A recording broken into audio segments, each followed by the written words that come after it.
Yo, yo, yo, yo, yo, yo, yo, yo, yo, yo, yo, yo, yo, yo, yo, yo, yo, yo, yo, yo, echo.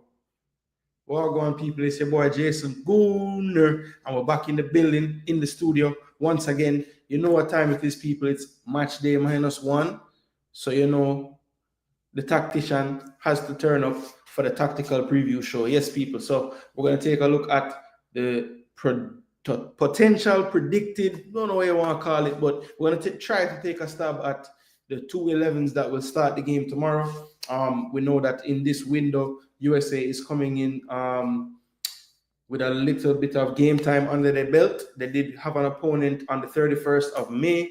They played China, had a chance to watch that game. Don't really need to watch much of USA. Emma Hayes been tracking her as a coach since she's been at Chelsea for years, because she was one of the most successful coaches on the women's side of things. So always wanted to see what she was up to when I saw her Chelsea teams play. Now she has moved into CONCACAF with the United States. And trust me, people, this coach is not normal in the women's game, people. So we're going to try to take a look at, potential ways we can prevent them from, really running us over. The last window with the Jamaica Reggae Girlz, it must be said, the results were not the greatest, the easiest to take from Mexico. Improving team, a team that I think is not too far away from punching with the best of them in the world. But of course, you never want to see a team go down by so many goals and not score a goal either in a two-game series. So that was a tough one, people, the last window we saw. And it's not going to get any easier. This game now, then at the end of June, we'll be facing England. So basically, two top 5 in the world opponents, top 4, I think it might be actually, in the world opponents. Yeah, it's tough. But there's some other things to discuss as well. It's not in the title or the thumbnail, but for the second window running, it looks like Dean Burton will be taking the reins as the interim head coach. So yeah, we're going to discuss that briefly in this show as well. But back to the tactical side of things, potential 11s, key players, keys to the game. We're going to run through all of that. I have the squads loaded up in the tactical pad, so we're going to go through it together. You'll see me on screen, put the teams together, and try to discuss what I think we can do to, get something out of the game.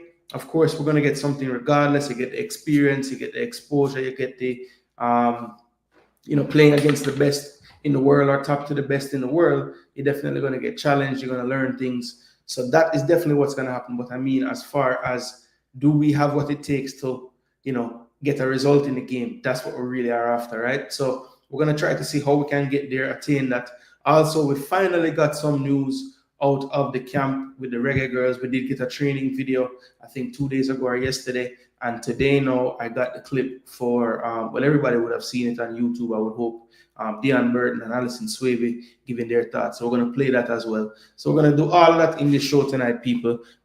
More than likely, running time should be about 2 hours. Hopefully, we can keep it there. Don't want it to get too long. Of course, it's a super, super busy week for Jamaica fans. We have the World Cup squad being announced tomorrow. The press conference for that will be at, I think, 11 Jamaica time, right? So hopefully I will have the time, because it's kind of a funny time for me tomorrow. That time is not the best, but I'm going to try my best to be in there present. I have a few questions in mind. If you guys have any great ideas, you know where to put them in the comment section. People can tell you I have used questions from the comments before. If I deem them to be worthy of asking in the press conference better than anything I came up with, I will definitely use it, right? So, yeah, man, do that for me, people. But of course, I think this press conference is going to be, I don't even know what my question is going to be until I hear the initial statement, because usually if you notice how the press conferences are run, Simon will talk, he will introduce the coach and tell the coach to give his thoughts about the window coming up and everything, and then he'll say to reveal the names, right? So yeah, that I think once those names are revealed, then I will go through my list of questions and I'll know which ones I want to ask. But people, that's for tomorrow.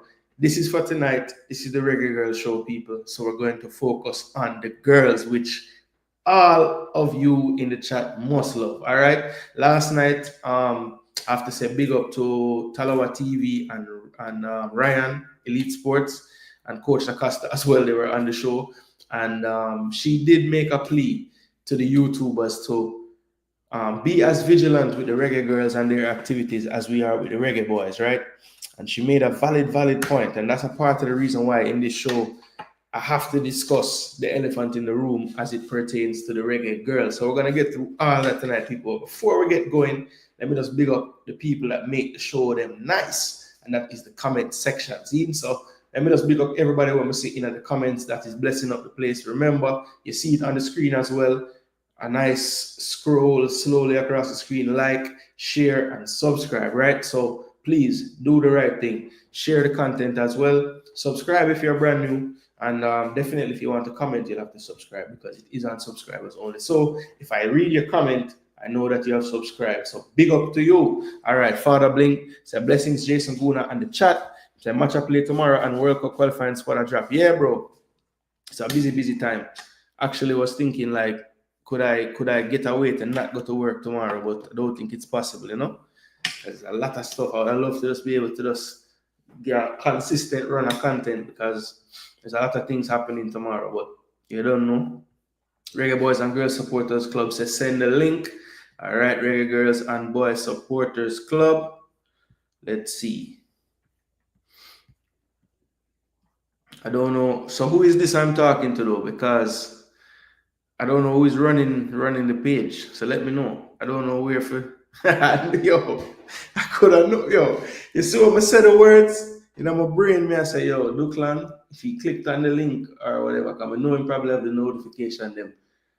He's going to why that. I know it. And bro, at least that's why I'm rated still in there. You're consistent, bro. And I like when people show you who they are and they consistently do that, I can respect it. So yeah, big up yourself same way, even though you love white people. Bless up Stefan, right? Big up yourself, bro. Yo, you don't know what go BM. Big up. Caleb, big up yourself, bro. You and the family looking well, bro. Keep the posts them coming. Yeah, man, the family are growing nicely, bro. Big up yourself. Bless up to Duke, the white police. If Burton is taking the reins again, something is going on behind the scenes. Well, BM, the behind the scenes thing, it never work out, you know. You should just try to get ahead of these things. I was suspicious from the last window. I knew something was off. I didn't buy the lame excuse from JFF. Yeah, I love the girls very much. We all do. Preview what? How do we keep it under 6 with Madman Burton? So, Rob, you put in the 3 and the 4 on Burton, the last window? Let me know. Active. You know the thing said, people. Bam Sports TV for all the latest news pertaining to the Reggae Boys and sports in general. Yeah, man. Bambrizio. All over again. You're calling my girls elephants. You have a better grasp of the English language, Duckland. Come on now. Before you get to tactics, we need a... Well, maybe that's why I have to really give some proper tactical breakdown tonight, you know, Bam, because you know, people from the JFF watch these videos, so maybe they will say, hey, Birds, come take in what we're going to talk about and see if it can go on, you know? What about more women need to support women football? Oh, yeah, I heard her say that, you know. Which is true. But I also, like, what hit home for me was when she was saying, like, you know, the YouTubers in general, like, they're not as vigilant with like things that are going sideways. You know what I mean? Like if basically her point was if the Reggae Boys went somewhere and the coach couldn't be there and he wasn't there, we would be like trying to get Speed on the phone to ask him what's going on, and it would be a big investigation. And she has a point. It's almost like it's an afterthought. You know, we don't really follow up what's going on with the girls team, and it looks to be some different things going on. I don't know what's going on because it's all in the dark and behind the scenes, as somebody said further in the comments there. But It's true. Like we need to apply the pressure for them team as well. Seem to be hiding like bugs, but is the coach banned from the US? Well, Boss Thomas, I am not sure. I am not sure. You know, where there's smoke, there's fire. That's all I would say. We love the girls. My only issue is they distance themselves from the fans. Really? Expound on that, BM. Because I don't really agree with that per se. Why you say that? Some YouTubers really shouldn't do content on the girls. I've heard some outrageous non-football related remarks that would make you clutch your pearls, so only people with decorum. That is true. I had one. I feel like just my nature in general, I probably told that line too many times, to be honest. But I would think that it would be palatable how I bring across the content, and almost all the time, we're talking about the type of runs they make, and not other things. Now I can't speak for the comment section. I had one, so I apologize in advance. All right. We need to get clarity on the status of the coach. Absolutely, I would love it.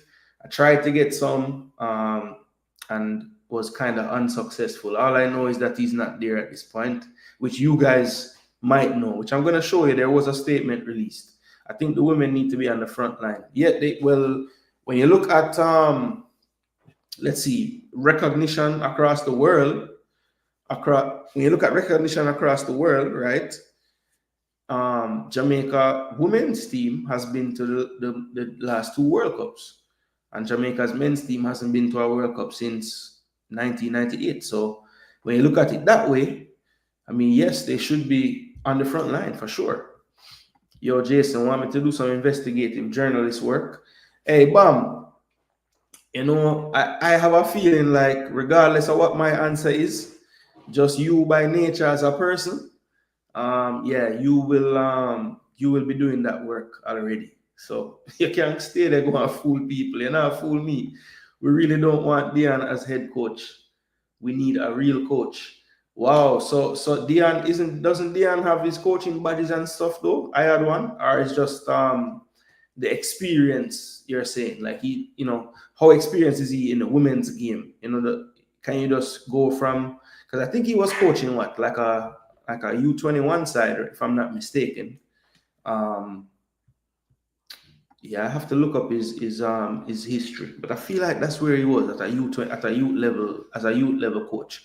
Yes, sometime or second team coach, I should say, reserve team. Yes, sometimes you have to identify when the opposition is way better and park the big bus and hoof it up the field and hope for a counter. Can't keep playing it out when it's even possible. Yeah, Rob Smith, that is true.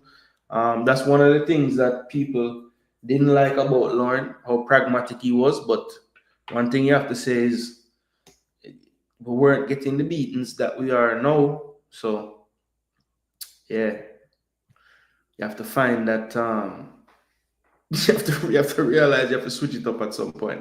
Bless up DJ Gigs, so I go on. Hope all is well, my brother. Wait, Dion isn't a real quarterback. May I wonder, is the coach a similar situation like the Mount Pleasant player who was deported from the US?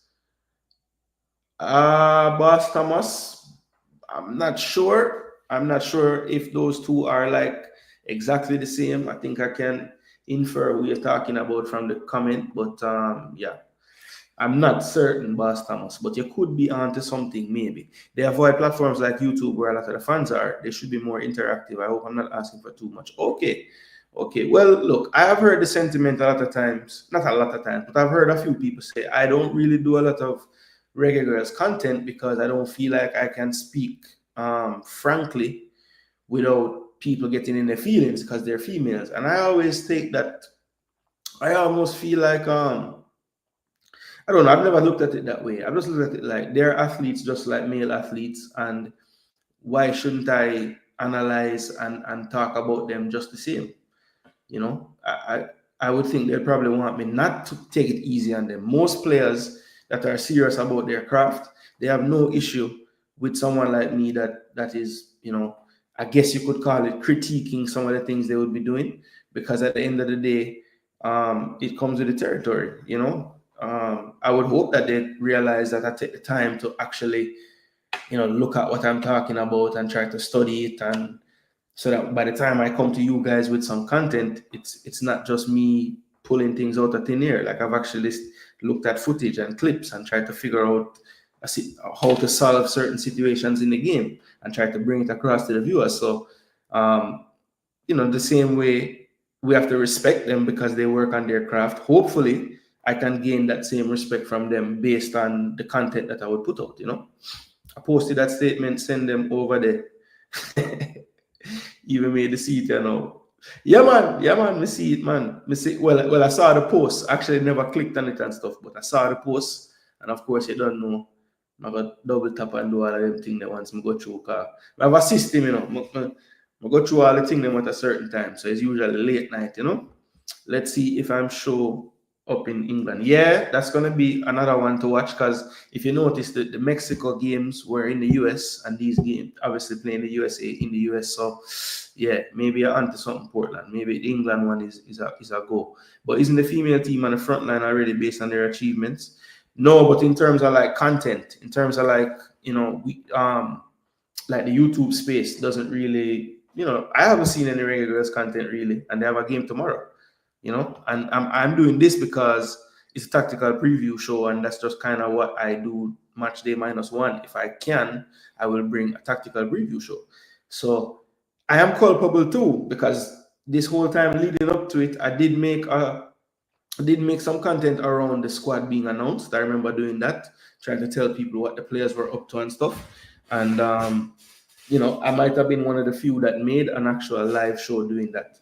And that's okay. I mean, it's just surprising, as you say, gigs, they have achieved a lot and they don't really get highlighted so much, But it is what it is. I'll tell by like the viewership on this, a part of the reason why people don't do it is probably because it won't garner the same views, But to me, that's a bonus. As long as I'm bringing you football content, I feel good making the content, Obviously, I'd rather 7 million people watch it, but that's just a bonus after the fact. Bless up Tuffy Rudy. Tuffy Rudy always around when the girl content are going. And to be fair, Tuffy Rudy always there if him have time. So big up yourself, Tuffy Rudy. McLaren coaching from the stands, but Boss be coaching from his. Yo, WhatsApp video call. Redian coaching, like the DJ said, everybody can dance, but not everybody is a dancer. All right, I had one. Me see the pre. Do you know where to watch tomorrow? Well, BM, I will tell you this.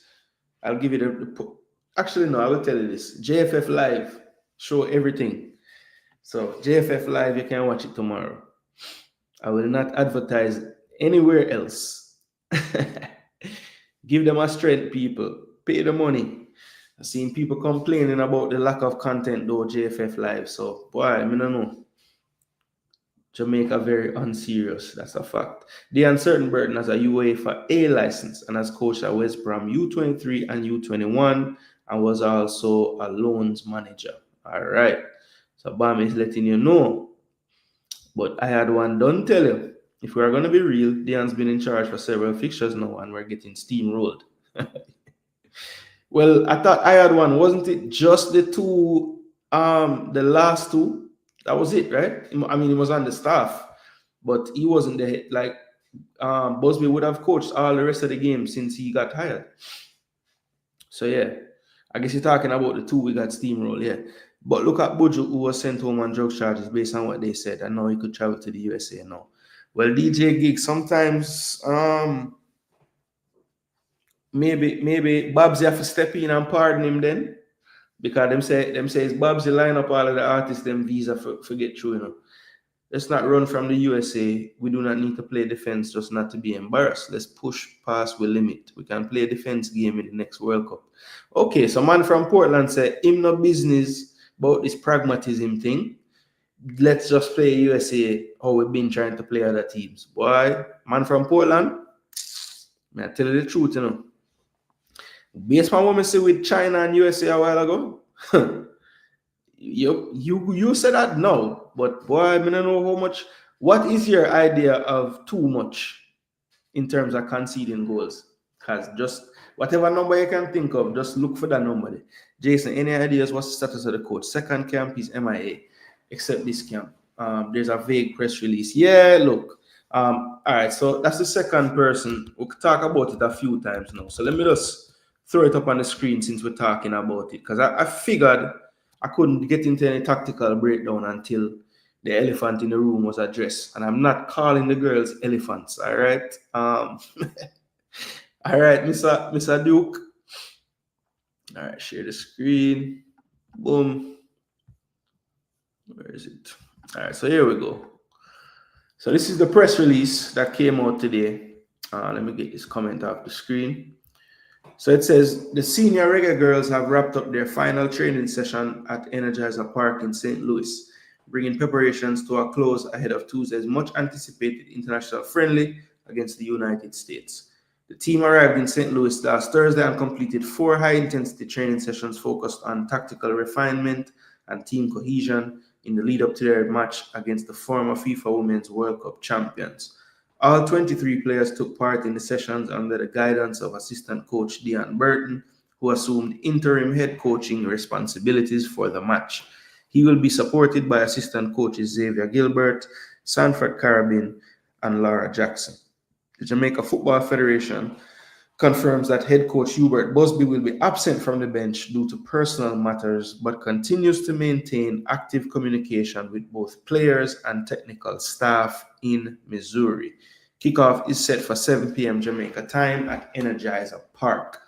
So that is the tell-all press release from the JFF. The press release that basically states the obvious, that he's not there. And no, nothing else really. Why the team playing these 2 games? We weren't learning anything from a beatdown. Well, I'm gonna play the footage of the interview with Dean Burton, and he had some thoughts about that Omar fouling. So I'll play that before I pull up the tactical screen as well, just to get an idea of the mind state of the coach going into the game tomorrow, and also some words from the captain, typically Alison Swaby. Both Jamaica coaches have an issue with the touchline. One coach from the stands, the other coach remotely. Welcome to Ironman and these Iris. It has to be studied. I know YouTubers who try to interview some of the Reggae Girls and they refuse. I hope that changes in the future. Okay. Yeah, I mean, look, I've seen Reggae Girls do interviews on YouTube before, so I don't know what would have changed from those times. You know what I mean? Portland, a 6 in 1. I saw a few videos on the JFF YouTube channel was posted earlier. Yeah, man, make them know I had one. It said to marry a woman who don't support woman team. Yeah. Up. We were getting steamrolled since Donaldson left. Yeah, because I think right after it was Xavier took over, and then it went into Busby, right? For $9.99, it should be regular content on JFF channel, not only match days. Absolutely, BM, no question. Bojo self-deport. Read Bojo, Animal Farm. Some people more equal than others. That is true. Connection, status.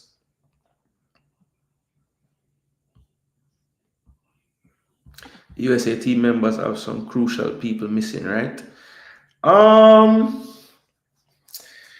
mean, I guess you could say that, but the players that are there it's not no big drop off. You know what I mean? I mean, they have some of like the names missing. Yeah, the Trinity Rodman, my girl, the one that Lauren Donaldson trained coming up. Damn man, I can't picture her right now. Sorry, having a moment right now, but I don't know me I talk, man. Sophie Smith. Yeah, she's not with the team right now, but I mean, Michelle, have you seen Michelle Cooper play? Have you seen Michelle Cooper play? Have you seen Kat Macario play? Have you seen Alyssa Thompson play? I mean, they literally have like they just have talent. They have talent. They go like 8 deep in every position. I say we raise a GoFundMe to do our own background check for real. Hire some investigator to God. The match is on Peacock, but in Spanish, yeah, I think it's on TNT as well. I think TNT do the national team games now. I just don't feel confident in his ability to pivot. I hope he proves me very wrong, though. I don't want us to fail. Maybe the YouTubers who want interviews are harassers. Maybe. Yeah, Sophia Smith. I don't know why I couldn't remember her name. They stopped doing interviews after the whole letter to get rid of the coach thing. I think they feel like we didn't stand with them. They move like a gang sometimes. Okay. Well, I mean, that's that. If that's the case, I've never attempted to do an interview with any players or anything, but I mean, I would think like I would hope that they would do it case by case and it wouldn't just be, well, you are a part of some wider thing. I mean, I think one of the issues that some viewers have of the whole YouTube thing is we're not more unified. But I feel like we're not that way because we don't all make the same type of content. You know what I mean? So I don't think it can just be. I don't know. I'm always willing to collaborate if people do so want to collaborate, but I mean, on this platform in particular, I just like being able to just talk. Um, I've done shows with other hosts as well, and it's fine. It's not like it doesn't work, but I think in the perfect world, just myself and the comment section is probably the best thing. But I'm not opposed to doing collaborative videos with people. Bad back Radman. What?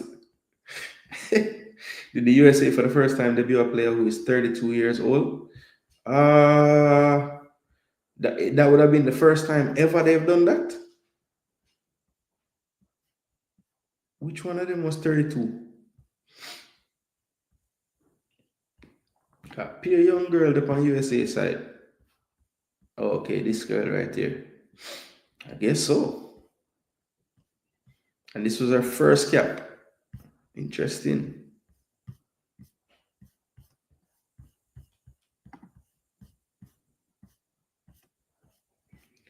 Only one cap.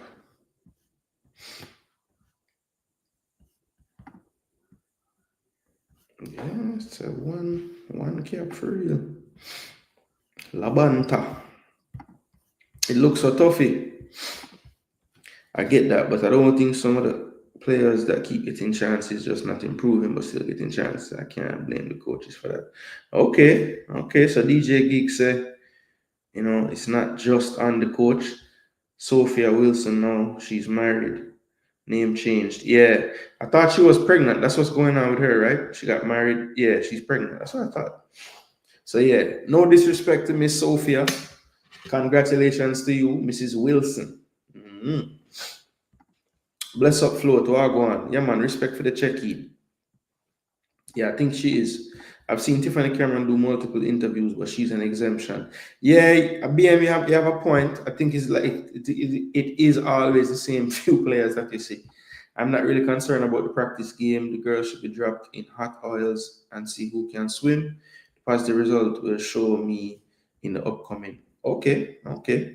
They say you're not pre the result. Well, man from Portland just know say a lot of Jamaica fans can't think like that. They must say, yo, we get 4 love, we get 5 love, we get this, we get that, So yeah. Big up Jeremy Lee. But there. No Busby again, personal reasons. I need to use that next week at my regular job. Boss, I will be out due to personal reasons for real float. Yeah, I don't it's not flying anymore, really and truly. You need to really speak up about this, I think. Or just make a move because it's borderline ludicrous at this point that they are going to play games and the head coaches can't be there with them. You know what I'm saying? And I use I shouldn't say can't be there with them. The head coach isn't there with them, right? And right now, people are, putting their own math together and coming up with a reason. And to be honest, I can't even blame them because that's the only thing that we know of that would prevent him being there. So, it is what it is. I can assure you, though, the next time that I get a chance to, I will be asking the coach about this exact thing.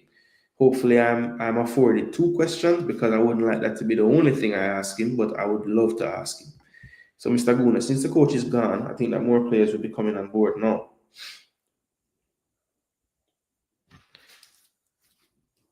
So, what do you mean since the coach is gone? Where the coach gone?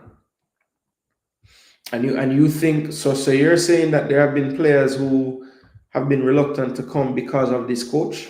Is that what you're saying, Jeremy Lee?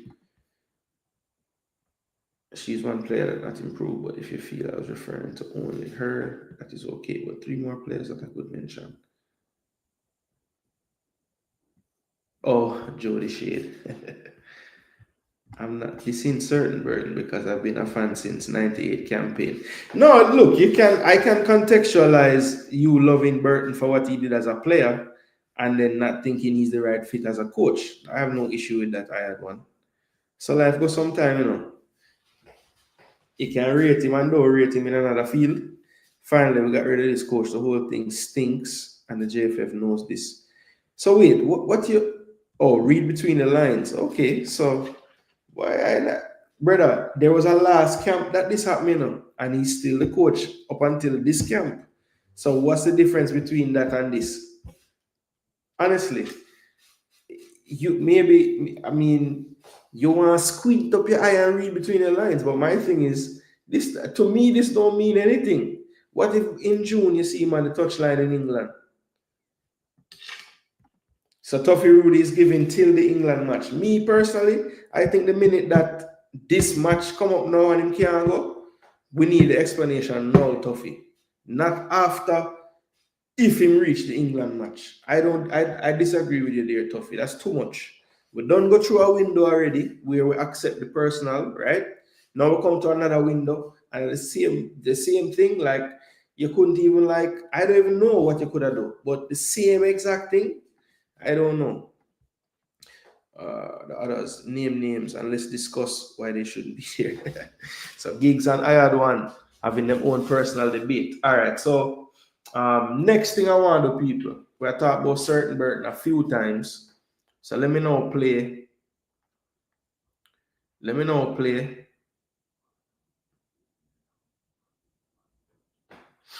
Let me now play the presser, well, not even a press conference, but the interview today. I think it was Trishana and talking to Dion Burton and Alison Swaby. All right, pretty short, about 5 minutes. So I'm just going to let it run. All right. Make money online. You have to try this. I've been using this app called Tester Up, and I am completely addicted. You can find your. Talk to me about the training sessions you would have had in terms of the preparation. Thumbs up for the volume. How the team is looking.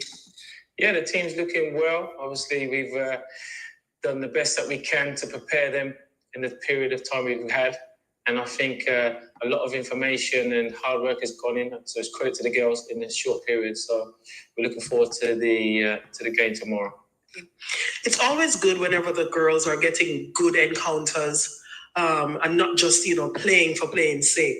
The US former World Cup winners, they would have had a mixed tour recently, despite Mexico not getting to 2 World Cups. But those are good matchups, you would say?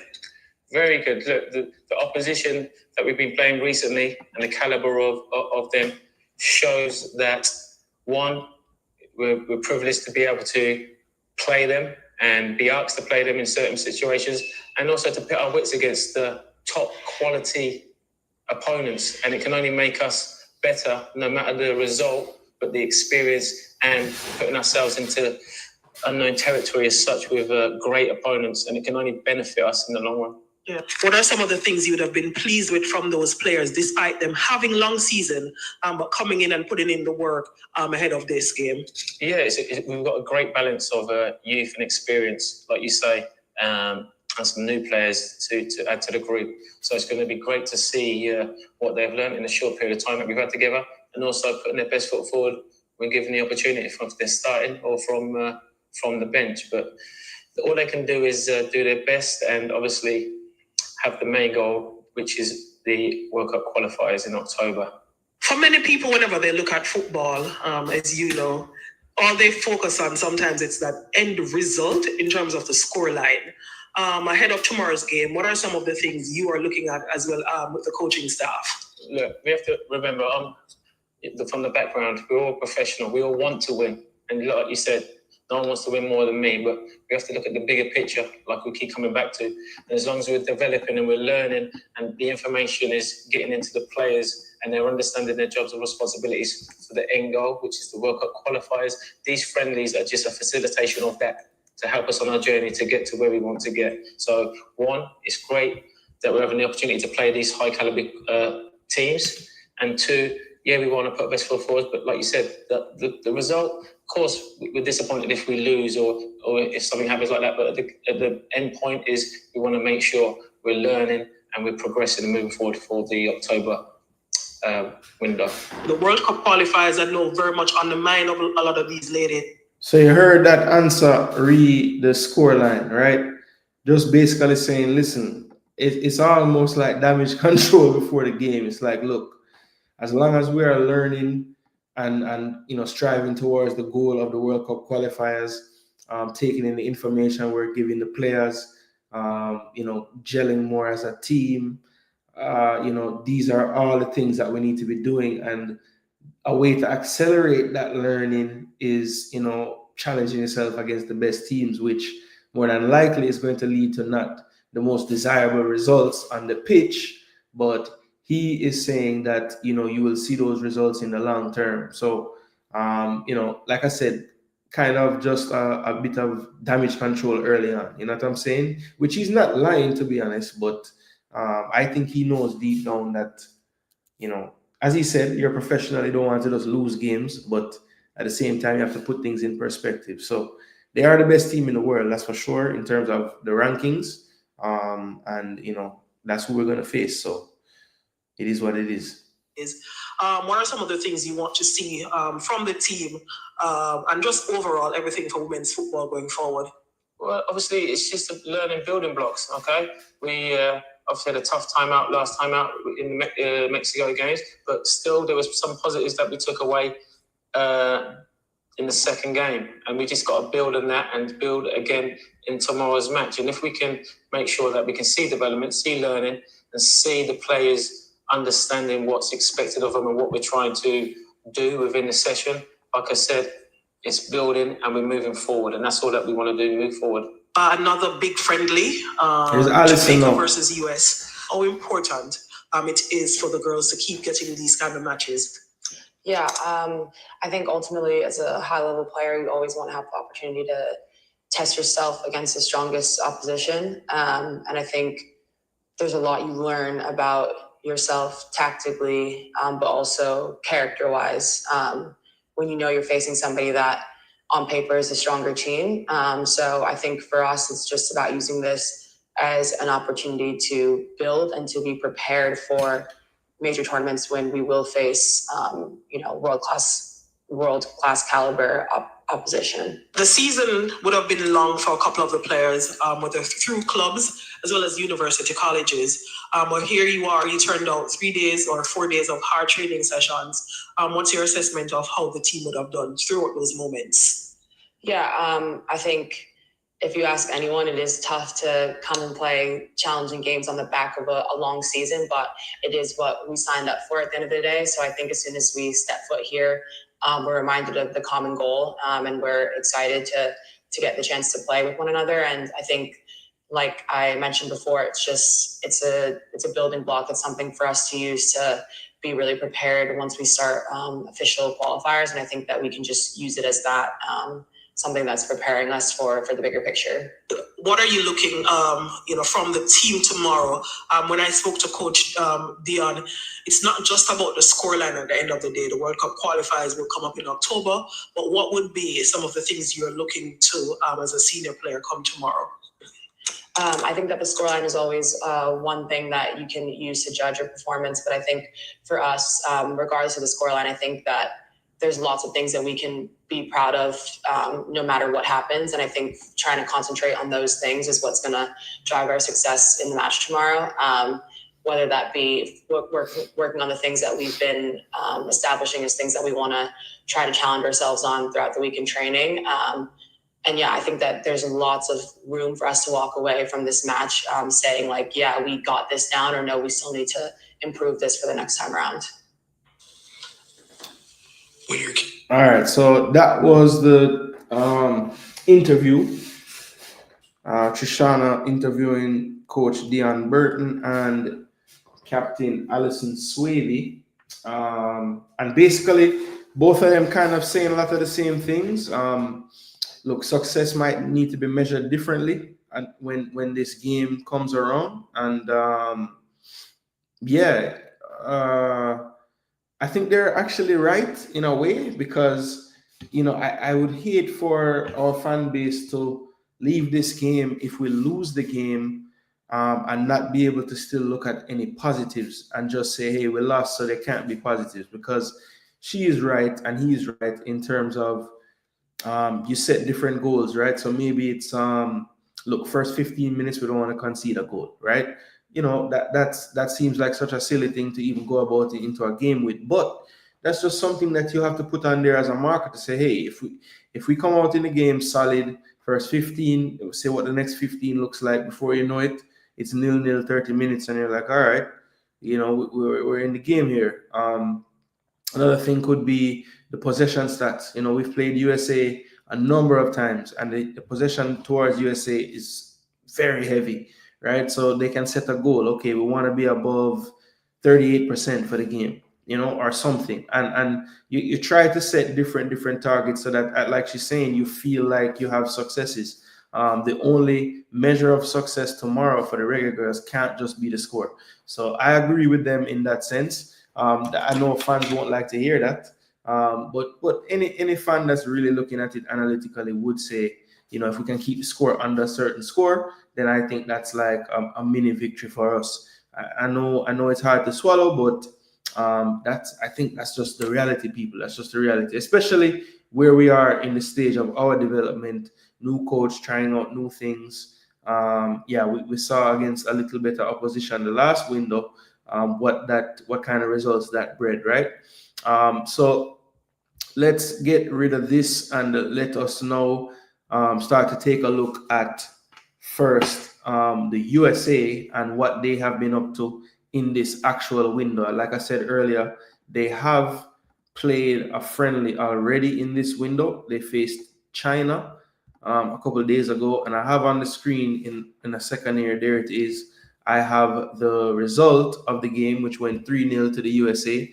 Goals in the first half by Kat Macario and Sam Coffey, and then a goal in the second half, a brilliant header from Lindsay Heaps, their captain these days. You would know her from Lyon. Very, very good player. Definitely going to go down in history as one of the better US players, I think. And yeah, she's still around doing her thing. So very, very strong starting 11 put out for who they have in their roster. Tullis Joyce, one that's been brought into the team by Emma Hayes. She kept for Manchester United in the Women's Super League this season. Germa, probably my favorite defender in the world, actually, as a player. She got her big move to Chelsea. Didn't work out the best for her there. Did have an injury right away. Didn't really solidify herself yet in that team, but I think in the future she will. Patterson, she was the surprise starter in this one. Young player. Avery Patterson had a really good game actually on that right-hand side. I didn't watch all the game, but I watched a good majority of it. She's another one that's kind of been brought in to the team. She's at the Houston Dash, only 22 years of age, so definitely. And actually, that's something I wanted to point out. Look at the ages of the players. Emma Hayes is trying to have a good mixture. You see the Emily Sonnets, the Lindsay Heaps of the world, the Crystal Dunns, and then you mix that in with the Avery Pattersons, the Alyssa Thompsons, and the Lily Johannes. You have a nice mixture with some 24, 25-year-olds in there. Cooper, another one on the younger side. So Emma Hayes definitely, digging from all parts of the US's pool. And I think since she's been in, there's been quite a number of new players, debutants, players that maybe were there before that have gone by the wayside.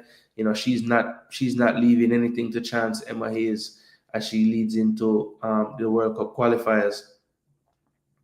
So that was the starting 11, as I said. Tullis Joyce, Emily Sonnet, Crystal Dunn, the veteran, both this left side, very experienced, Patterson. Then you had Sam Coffey in the midfield with Lily Johannes. This is typically the way Emma Hayes likes to play, 4-3-3, really a 4-2-3-1, likes the double pivot system.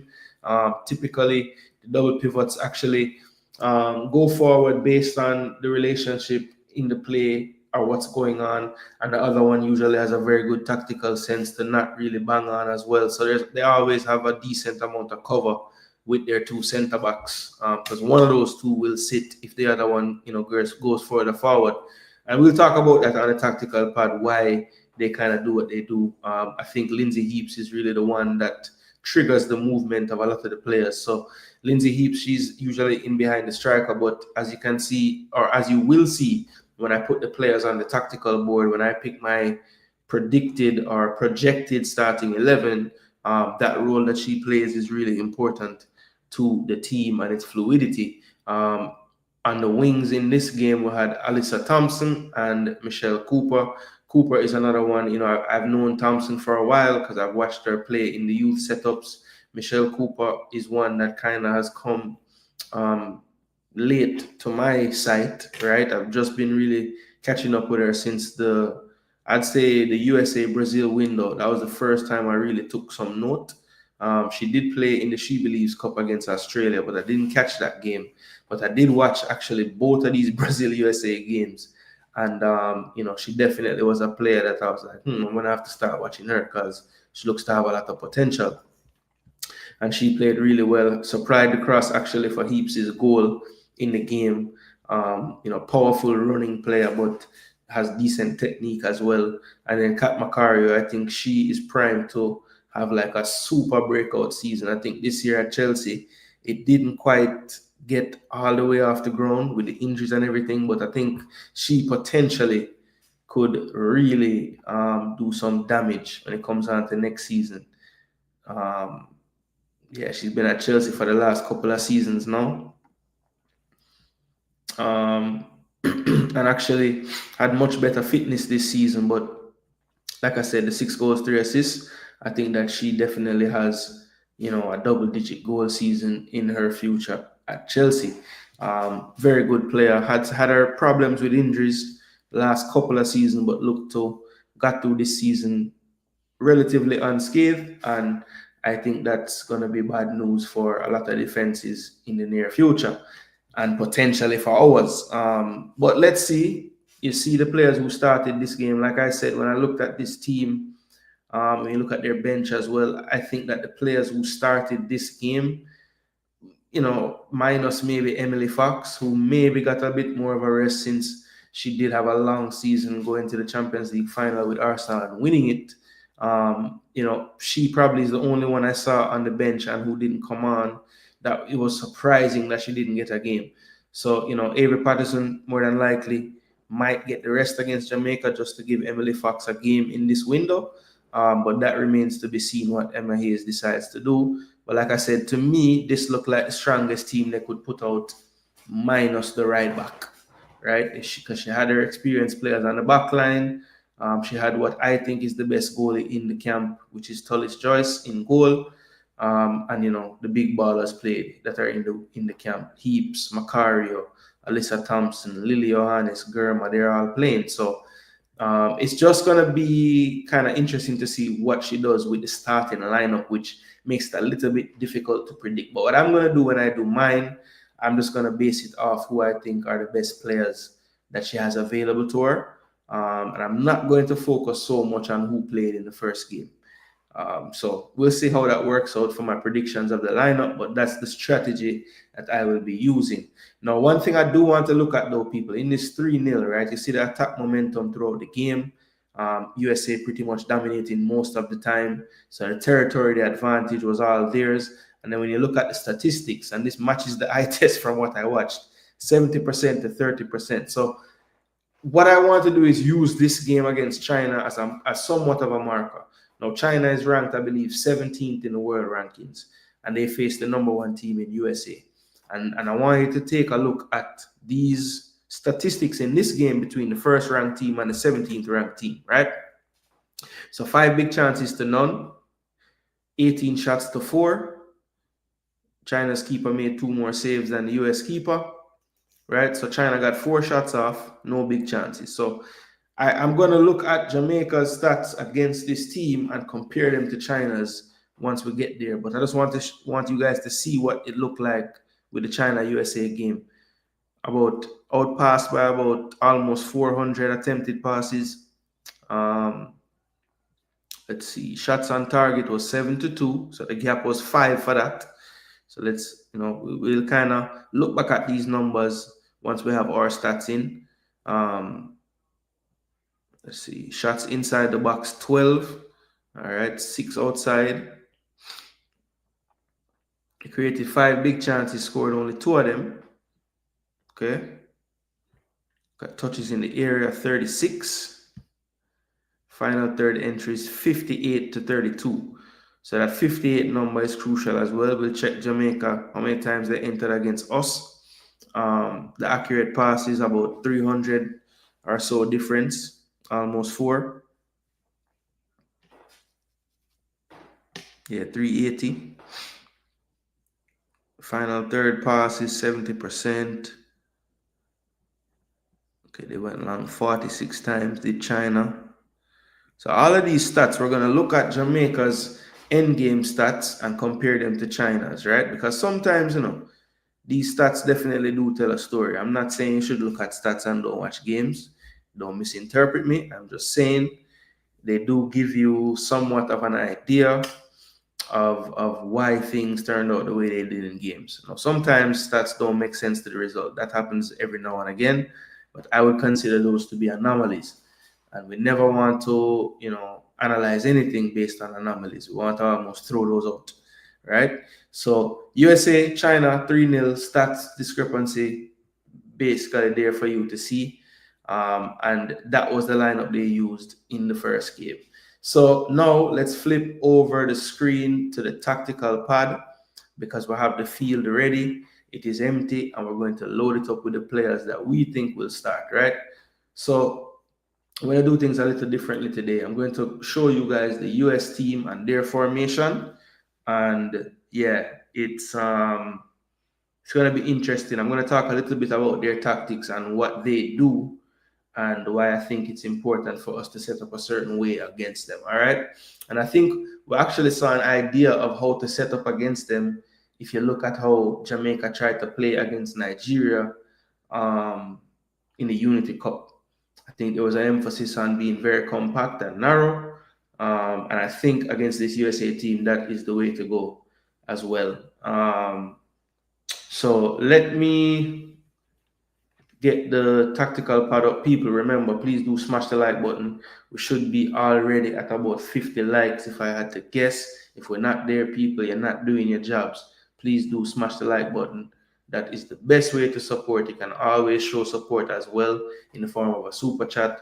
Also, I have memberships for the channel. It's $1.99 to become a member. You just find the join button on the screen, click it, and then they will show you how to get that done. All right, people. So those are the ways you can show even more support. Now, okay, so the tactical pad is up. You see Jamaica and the USA. So I'm going to do things just a little differently today. I'm going to put the USA team up first. So like I said, people, I know that we had a game already for them and she may want to see different players in the window. I am going to pick who I think the strongest USA team is. So I'm going to put Tullis Joyce in goal. Why are the people so small? It's probably hard for you guys to see on certain devices. So yeah, there we go. That might be too big. But Tullis Joyce in goal. I think Germa will keep her spot. And Sonnet is the veteran for sure. But I feel like she might switch it up and go with McKeown. I think she might want to see Germa playing with a less experienced player to see if she can be that alpha,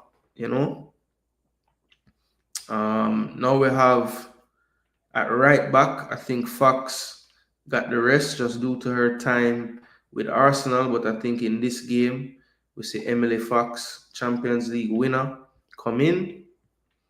At left back, I think the veteran Dunn is who we will see again. I think Emma Hayes just likes her professionalism, experience, and versatility as well. Left back recently made a resurgence in her career. Was playing domestically in the US, and I think she has moved to Europe now. After leaving the game, having taken care of her family, having some children, and is really, at 32 years of age, almost like in her second career, and she's definitely doesn't look like she's losing a step anytime soon. Now, this double pivot is arguably one of the best to me in the world, right? Lily Johannes, I know she's only 17 years of age and hasn't been doing it that long, but trust me, people, if you've never seen this girl play, Lily Johannes, who basically there was a bidding war for her services all around the world. And eventually she did decide to represent the United States. And trust me, Emma Hayes is probably so happy for that. And I really and truly believe that Emma Hayes' appointment played a big, big part in her choosing to represent the US.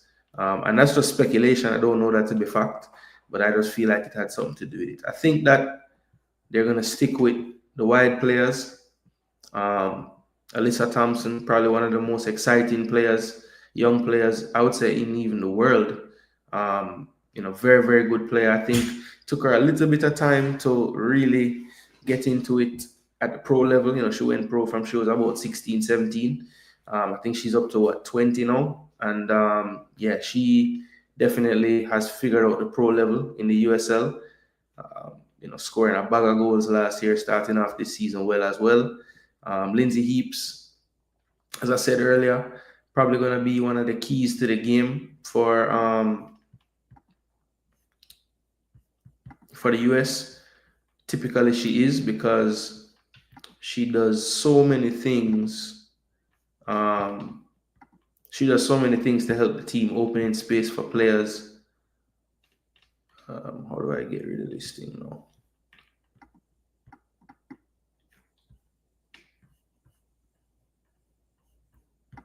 Okay, there we go. Trash it.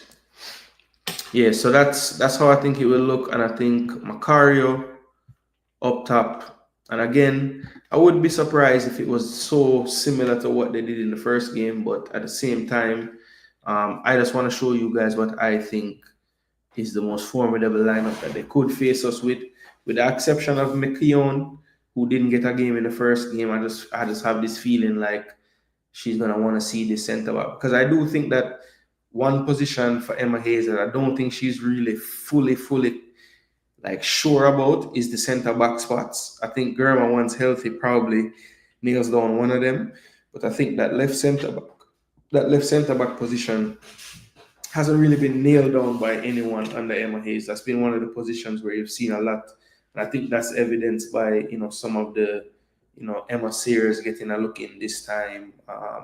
McKeown, who hasn't been in squads that frequently, she gets in a look in as well. So I think Emma is still trying to find the answer in that area. But for me, this will probably be, the most difficult lineup we could face for the most part. Now, one of the things I want to point out about how the USA attack in particular. So because they typically have possession of the football, what I notice about their team right now is Emma Hayes likes to get her fullbacks really high and really wide. And it's typically one of them. So if Dunn is wide in the play, Emily Fox is very comfortable inverting, and vice versa. She might even have both of them inverting. Another key to their game is the comfort and technical ability on the ball of Johannes and Coffee. Now, Coffee is more physical, a little bit more of a presence in terms of her strength. But don't get it twisted. She's very, very technical as well. Can pick a pass, can turn out a pressure. She actually set up one of the goals by turning out a pressure on the wing and playing it down the line to to Michelle Cooper, who then crossed it into the box.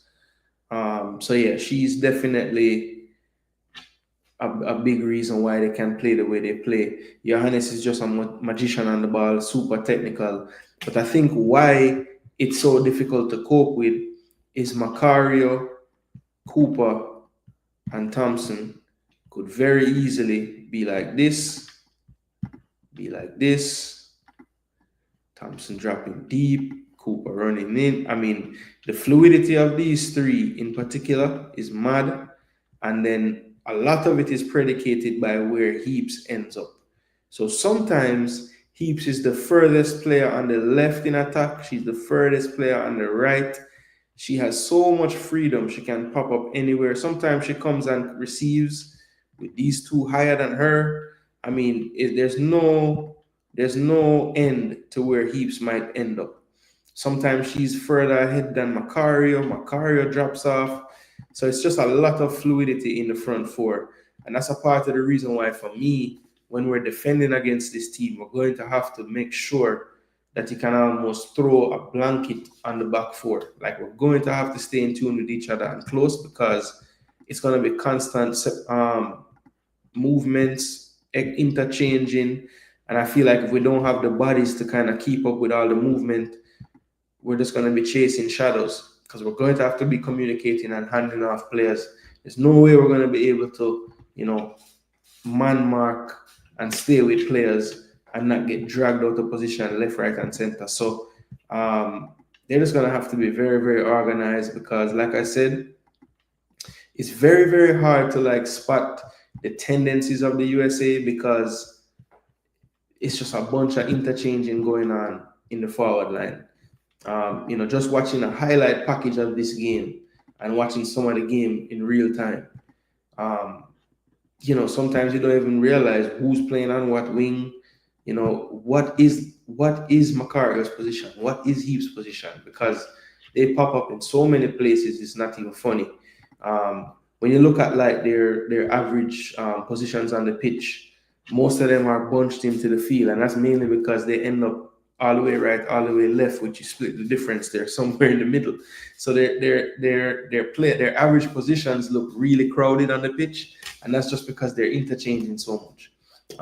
But yeah, it's, to me, the level of concentration that's going to be required to not give up a lot of opportunities in this game, it will definitely test Jamaica. So I just hope that they're ready for the level and the wave that the USA bring, because they really don't give you much time to think.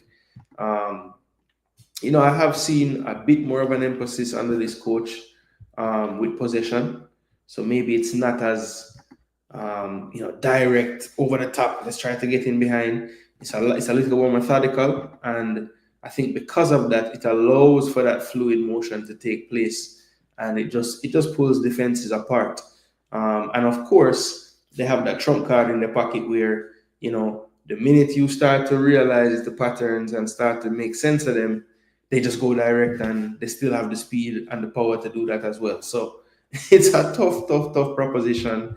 But I think a part of the ways we can do it, and I'm going to show you tactically with Jamaica now, just keep compact. When we're out of possession, set up those banks, and, obviously you can't be holding each other's hands, but exaggerate how close and tight those spaces are, because I think the ability to hand off players that leave certain zones and go into other zones, the only way you'll be able to do that is if you're, somewhat in tune and in line with each other.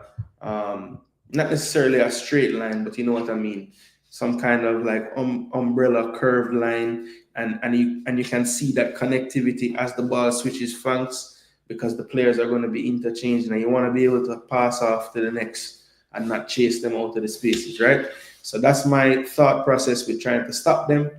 Good luck to you, girls. I think it's going to be difficult, but I do think that if you, stay concentrated and really work on connectivity of each other, there is a chance that you can, at least limit them to less opportunities than what they're used to, right? I think that would be a positive if we can do that. And again, we have the evidence of a 17th ranked team just played them we can look at the stats and put them up against Jamaica's and kind of see where we're at, right? And of course, we'll be watching the game, so we'll see the eye test too. In just a second, I'm going to pull up the Jamaica team, and we're going to try to pick a starting 11 from the 23 players that we see in the camp with the girls, all right? Let me go back to the comment section, just see if anybody had anything to say. I see some mad people that say Leon shouldn't go to Saudi. Them think I fun the man I play ball for. Hey, it's a fine line, you know, Rob, because we are critics of footballers about how they play. But when you get into, like, you know, how they earn the money, or what they choose as how they earn the money, it's like, you know, do we really have a place to say those type of things? It's like, I don't know. Okay, you can't really pre that type of decision because you're not in their shoes.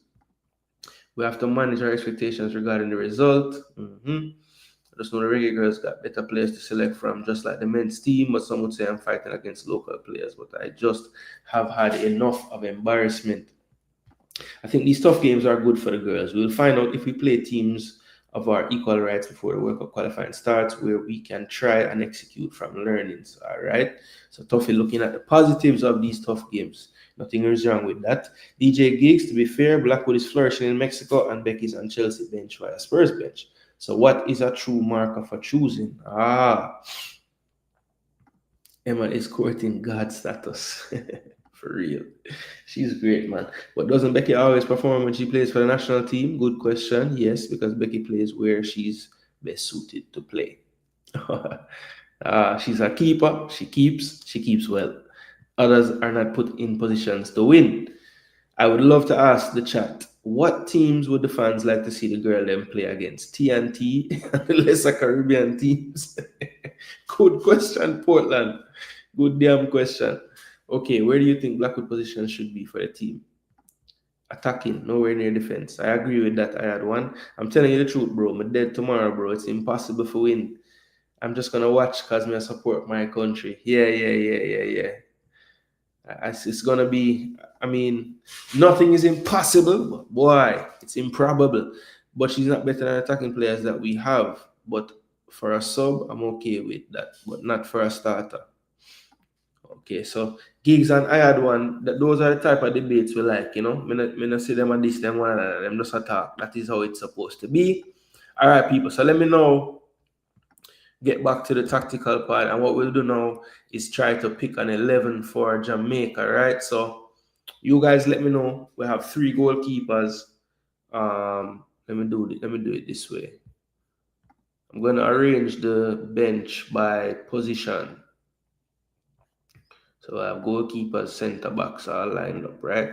So these are the 3 goalkeepers, people. You see the names on the screen: Snyder, Sydney Snyder, Serena Mensah, Leah Brooks. So, look, we saw Snyder in the second game against Mexico, the 4-0. And actually, when you look back at the stats of that game, and you watch the game back, you know, Sydney definitely, you know, did not cover herself in glory in that one. We have to be honest.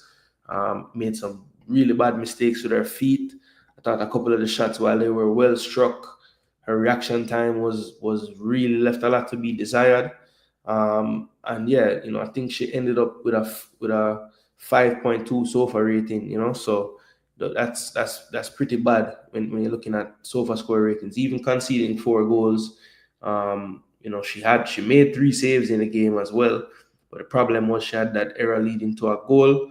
Anytime you do that, that's a big mark off your score. So as I said, just didn't cover herself in glory. I will say though, I think it was the second half of that game, Jamaica as a whole played a lot better, and I think Sydney as well. You know, as you say, you have to find the successes somewhere, and in that second half, you know, she didn't concede any goals.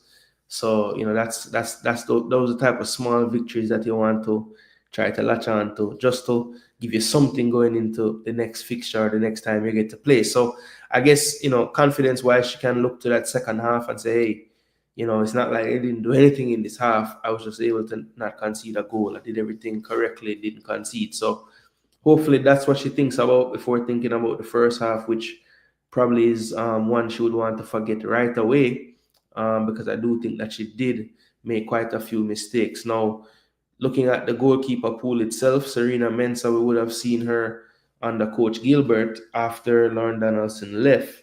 And yeah, she's in the camp. She's in the camp.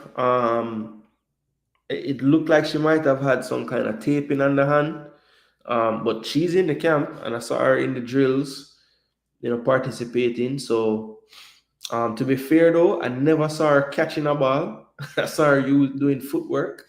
So, it's going to be interesting to see if she's even available or not. But she is in training, and it looks like she was participating. I don't have video footage that she caught a ball and dove and, did goalkeeping actions, but I saw her doing footwork drills. So let's see. I think actually, no, I did see her doing stuff with her hands, because they were doing like a concentration game, throwing the ball back and forth to each other, and she was taking part in that. So yeah, yeah, she should be good. She should be good. I agree, we can have different thoughts, but disrespect shouldn't be an option. Yeah, that is it, man. Sometimes some of the things I'm gonna say, Jano, from a little debate, that's where we're going. Come on, people. I would start Sydney if she's available. Yeah, Tuffy Rudy, I would have to agree. Leah Brooks, she had her chance in I think it was the South Africa window. And I want to say she also played in one of the Peru games too, if I'm not mistaken. Can't remember though. Let's see.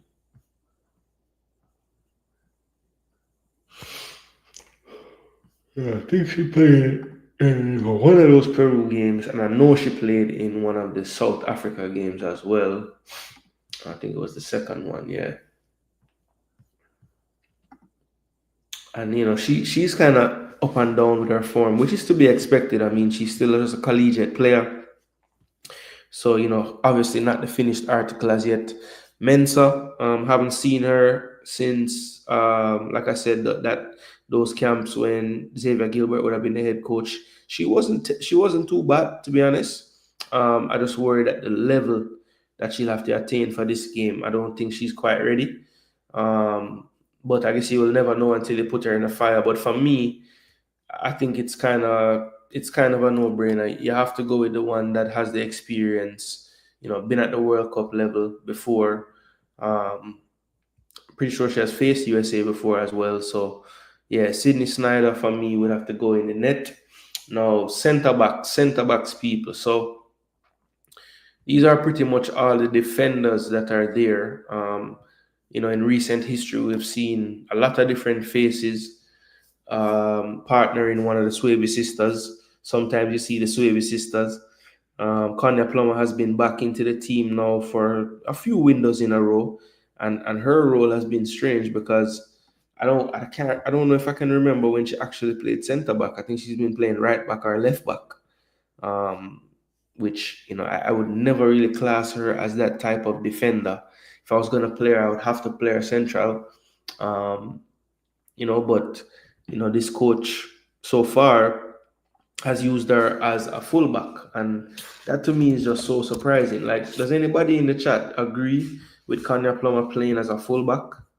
Because I just, for the life of me, it just don't make sense why that would even be like a situation you would even want to have. Plummer played right back against Mexico in the first game, and she played right back again. So both games that were played against Mexico, she played right back. I don't remember if she was in the Peru camp, but I know she was against South Africa. She did finally get to play some centre back in the first game and the second game. And then, played France, that 3-0 game. Was Plummer there? Yeah, Plummer wasn't in the France one, but I think she played against Brazil.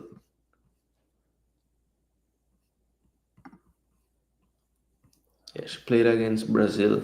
Against Brazil, we went with a back three. And she did get to come on. But Yeah, to me, I think the coach will probably stick with what we've been playing more recently. What we saw against Mexico in both games was pretty much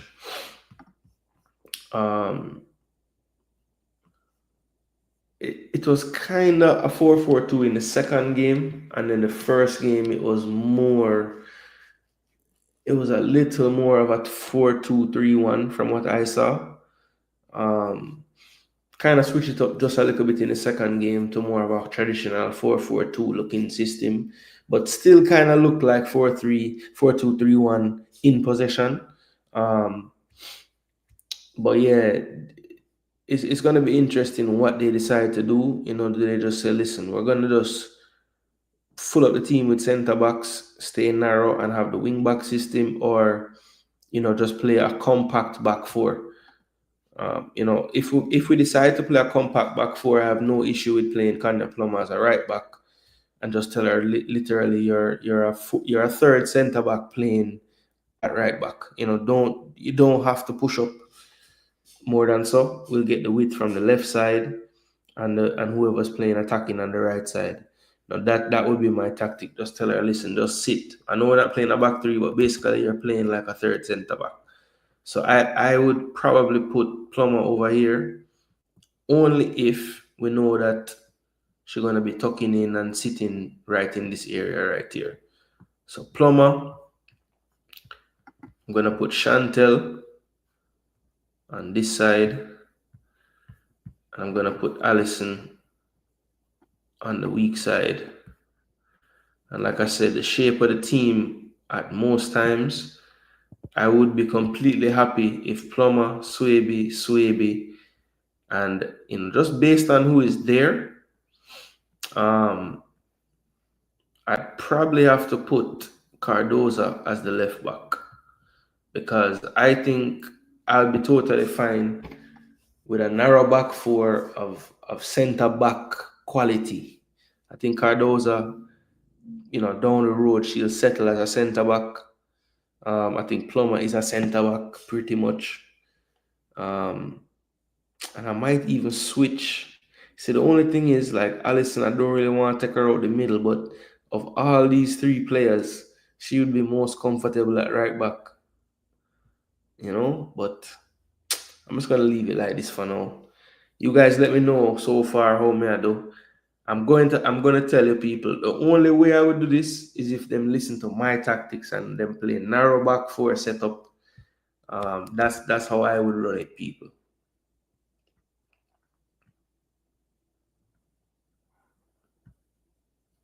I would start Sydney. She's saving her hands for the game. Maybe she's saving her for real. Maybe. I don't feel confident about the goal, because even if Sid starts, she'll probably still be subconsciously, yeah. But I said it when I saw the list and Becky wasn't available. I was like, damn, we really need Becky with our 10 save game in this one. Yeah, that's what I was thinking. I had one. I'm not gonna upset. I mean, we have seen Plummer playing there under the coach, so clearly I think it can work that way. And we've seen Cardoza play left back under this coach as well, or maybe not Burton, but under the coach in the shadows. Yeah, I agree. Can't move Allison from the middle. So for me, people, let me know what you think about this backline and goalkeeper selection. We're gonna move into the midfield now, people. So for me, right, I would be playing a 4-2-3-1, right? And just like with the backline, out of possession, I would like for it to be really compact. Basically, I'm conceding the flank. If you want to go down flanks, be my guest. You can even whip balls in if you want, but I'm going to have the coverage central to deal with them. So midfield for me, I think proven to be a fulcrum in the midfield, can also play center back as well. That would be Vian Sampson. I would have her in midfield. And, Vian Sampson to me is a player that maybe isn't the most mobile player in the world, but I think she reads the game really well and just makes up for it by being pretty intelligent on and off the ball. So I would work with her in the midfield. Now, as well as her, I think she looks her best when she has some legs around her. And even though this player is probably one of the more versatile players who could play pretty much most places on the pitch for us, I'm going to put Mimi Van Zanten right in the midfield. Because to me, in that Peru window especially, I was just so impressed with how she played midfield. She was one of the few players that looked the same in minute 80 that she did in minute 1. Just a motor engine for days. Her technical ability has improved immensely, and she's really, I honestly, when she was called up to the U23 US, I'm saying, damn, like, she could potentially play for that team down the road, man. She has that type of talent. So I'm just interested to see how her career unfolds after she leaves college, because I do think she has a definite chance to play pretty much anywhere she wants to play pro. So Mimi Van Zanten for me gets back into the midfield. Um, Now that more advanced midfield role right in front of those two, it's a bit tricky for me, because another player that really impressed me, or maybe the only player, or one of the few players I should say, that really impressed me in the Mexico series was Sade Adamo Lacon, sorry. And part of what impressed me was I've always seen her deployed as a winger or a striker for Jamaica, right? Um, but they had her playing a much deeper role in the last game, even taking up areas where you see Mimi on the pitch right there. Um, and the other player I think that you have to think about as well for experience, and also just pretty much a lot of times when she's in the team you see her start, and that's a lot of Primus. She has missed a few windows lately. I think our last window with Jamaica would have been the home games in South Africa. So she missed the Peru window and she missed the Mexico window, but she's back for this one. So it's that case where she's back in the team. Let's put her back in. Of course, there could be a shout for Kiki Van Zanten as well. I don't know if she's at the level to be starting right now. Definitely can use her off the bench if need be, but that's the only thing I have reservations about with Kiki, is just how long can she give you if she starts. But to me, it's going to be probably between Primus and Sade. Now, for whatever reason, I don't think Sade garners the type of respect I think she deserves in this team in terms of the opportunities that she gets. But I'm hopeful that the last window would have, awakened something in the coaching staff, that they're not really utilizing a really talented player enough. So for me, Adama Laken will start in that advanced attacking midfielder role. And we saw in the last game, when it requires, she can easily, drop if they want to go even more compact in that midfield and take a shape like this. So I think her ability to drop deeper than I thought she could, coupled with what I saw in the last window, I feel confident enough to put her right there in this system. Just a lot more technical than I was giving her credit for when I really analyzed the last couple of games against Mexico. Then we move into some of the areas of the pitch that I think cause the most quarrels amongst the Jamaica fans, and that is the three kind of closest to the goal when you're talking about the left midfielder, right midfielder / winger, and the striker. So you see the names that are left on the bench. I don't think Primus will be playing any of those roles, but we have Rihanna Blades, we have Kiki Van Zandt, we have Jody Brown, we have Cameron Simmons, we have Denisha Blackwood, we have Chanel, we have Buckley, we have Soleil Washington, we have Shania Hales, Natasha Thomas, and Kayla McKenna.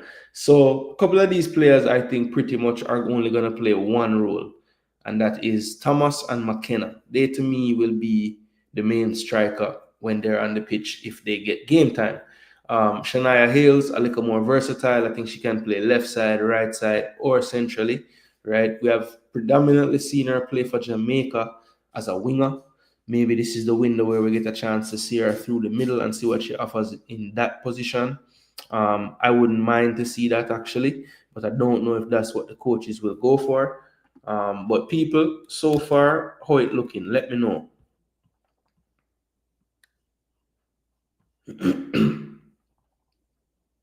Yeah, the shadows. Batman villain. Do we have any new players coming into their game we know about again? What happened to Washington? I don't see her. Yeah, man. Saleh Washington is back in the squad this time. You see her right there, number 19, man from Portland.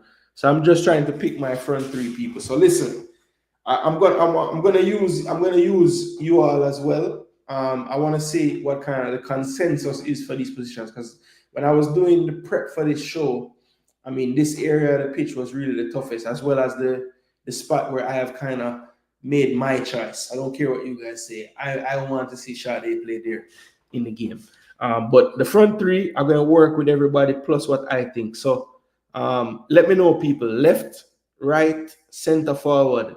Out of all these names you see on the screen right here, these are all the options. Rihanna Blades, she's a newer player, man, from Portland, but we did see her a couple of times for Jamaica now. She did score her first goal as well, I think in the Peru series. Then we have Kiki Van Zanten, Jody Brown, Simmons, Cameron Simmons, that is, Denisha Blackwood. She's not listed right here, but Tiffany Cameron as well, Buckley, Saleh Washington, Shania Hales, Thomas McKenna. Who is the new right back that is in the squad or to come in? Well, there's no new right back in the squad. And as far as to come in, I know we're looking at some left backs to come in, or a left back to come in, but I don't remember any right back. I did see Jalea McPherson in the footage, but she wasn't listed in the squad. So I don't know if she'll be an option. She could be a right back option. So Tuffy Rudy says Blackwood on the left. All right. So give me the front three, Tuffy Rudy. Left, right, and central. Give me your front three. Come, I'm going to work with the majority, you know. So you have Blackwood on the left. Who else you got, Tuffy Rudy? Let me know. And everybody else, there's 25 of you in here, man. Drop it quick and fast, man. And, you know, if you I guess, I don't know if there's a way to hide your name. Because maybe people just don't want me to know they're watching. I don't know. But, yeah, man, put the three people. Left, central, and right. How it look? All right, so I see Blackwood and I see Jody for Tuffy. I had one said Blackwood, Hales, McKenna. I'm going to give it to you, Jason, because Kiki not 100. Second half sub with Blades. Okay.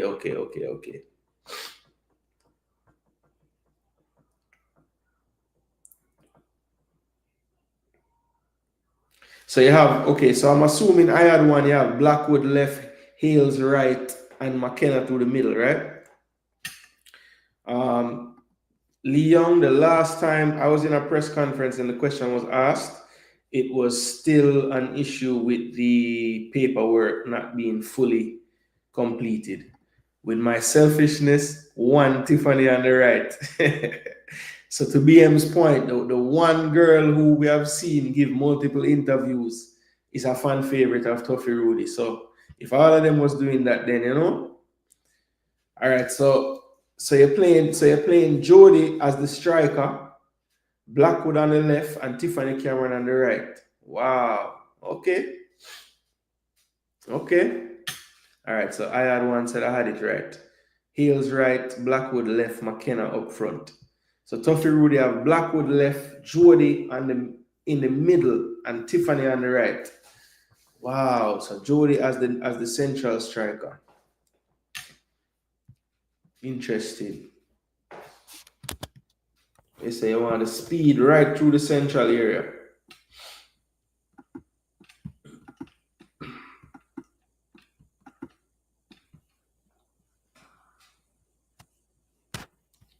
Boy, people, man, telling the truth, man. It's a lot of options in it, man. So I have Cameron as a right back in the system, but she can play up front. So Toffee, you say Cameron, Jody, and then. Whoo! So that's interesting. Then Jody through the middle and Cameron on the right.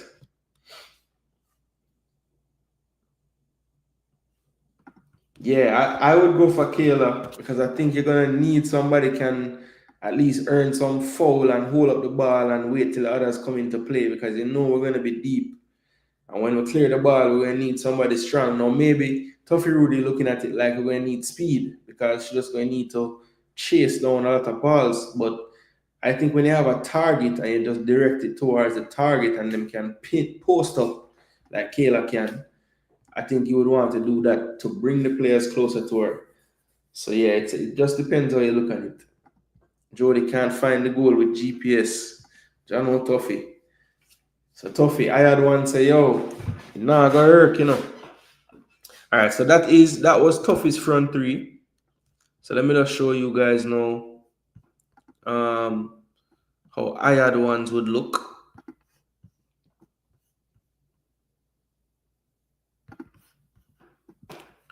So I had one said,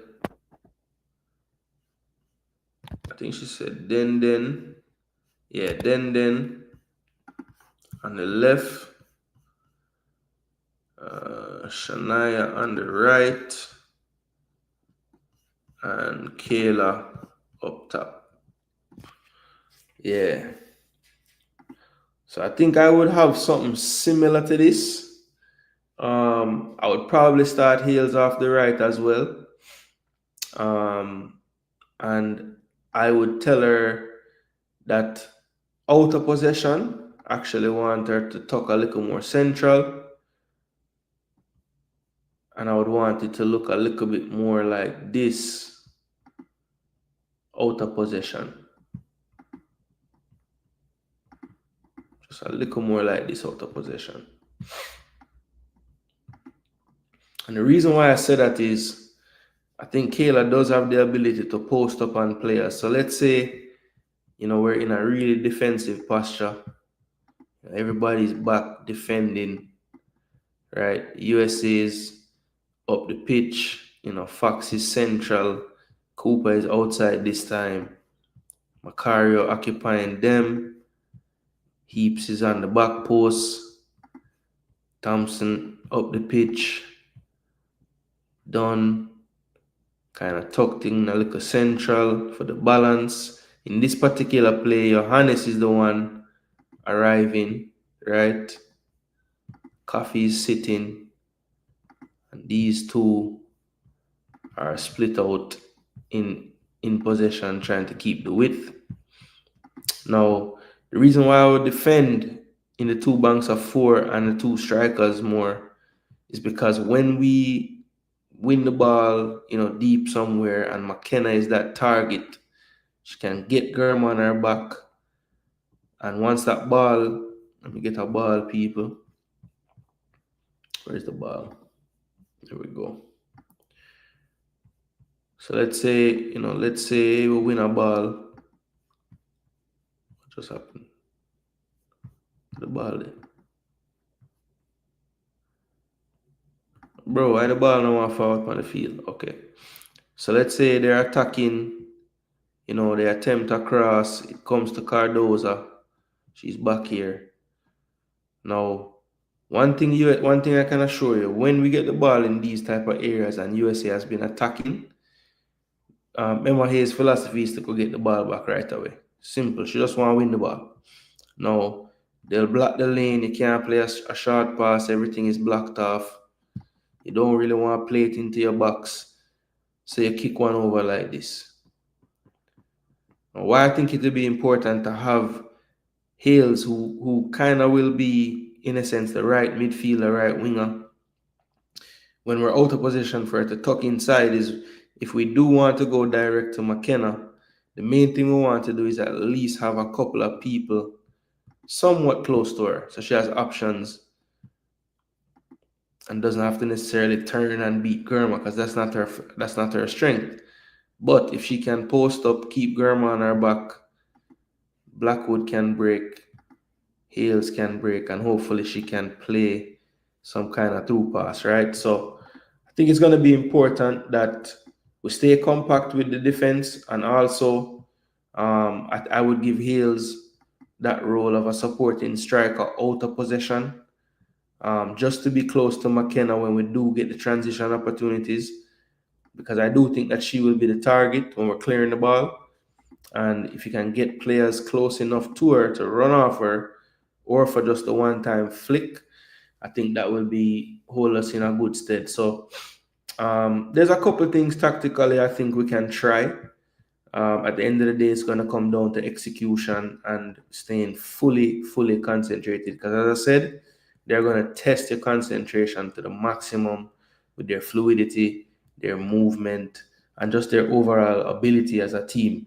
So we're going to have to be ready, people. But let me show you guys on screen again. So this is actually, I'll take credit for the defense line and the midfield. I can't take credit for this forward line though. This forward line was chosen by IAD1. We did put up Tuffy Rudy's first. And just to remind you, Tuffy Rudy had Blackwood, Jody Brown through the middle, and Tiffany Cameron on the right-hand side. IAD1 has gone for this. Blackwood on the left as well, McKenna through the middle, and Shania Hales on the right. This is how I have the rest of the team though, and I've set them up this way. So I have Snyder in goal, Cardoza at left back, Swaby and Swaby, Law Firm in the central area, Kanya Plummer at right back, and noticeably and on purpose, you see the back four extremely narrow. That is a part of the tactics for me. Then we have Van Zanten and Samson. Double pivots. I think Van Zanten will have more freedom, but I do want her to be extremely disciplined and just provide that cover for most of the game. Shade Adamolekun. I'm going to get that perfect one day, Shade. Just watch me. Keep improving. She will be, for me, that freer role in midfield, but I think she's going to also have to be tactically disciplined, because I wouldn't be surprised if she ends up in areas like these, out of possession, Blackwood doing the same.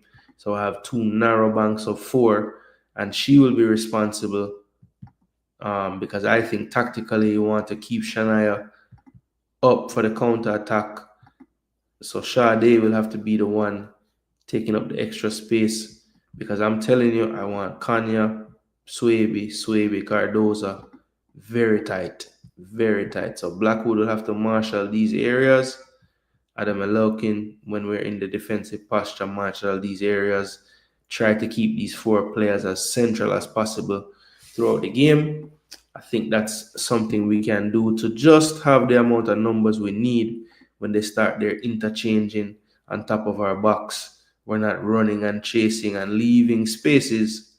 We are handing our players off to the next player, the next player, the next player, and we're keeping in our areas to cover these spaces at all times. If you slip for a second and you go wandering, that's when the heaps of the world pop into that space. That's when Cooper makes a diagonal into that space. They are very good at spotting the open spaces that are created from the movement of their teammates. That's one thing that I think makes them slightly a cut above a lot of teams. All right, so we're getting some other front threes in. Speed is Den. Yep. Kiki, Hales, and Simmons. All right, so Positive Vibrations Radio bringing in a different style this time. So let's see. So he said Kiki, Hales, and Cameron. Now listen, I was trying to figure a way to get Hales through the middle. I did want to see her play there, so I'm glad somebody has come up with a style that would bring that to the table. So let's see how it looks on the paper. So McKenna on the bench for Positive Vibration, has Simmons off the right, and for the first time so far, Blackwood not starting in this front three, and he had Kiki off the left. Yeah, only thing stopping me from putting Kiki on the starting lineup personally is I don't know if it's 90-minute levels of fitness just yet, right? But I can't really upset with somebody that would consider it because she is a very good player.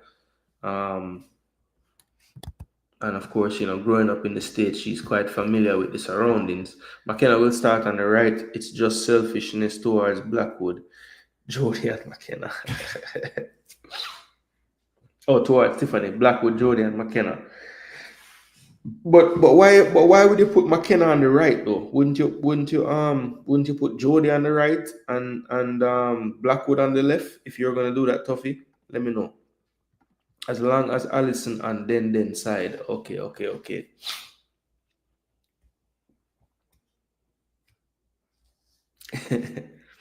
So you have to be careful. So people, I'm not gonna dash with this forever, but I'll bring it back on the screen in just a second. But what I wanted to show you guys was I had pulled up I was doing a little prepping for the show. I'd pulled this up and I'd left it open. So I'm just gonna show you guys. This will be changing after this actual window is closed. So I think June 11th will be the next one, but I just want to show you where we're at.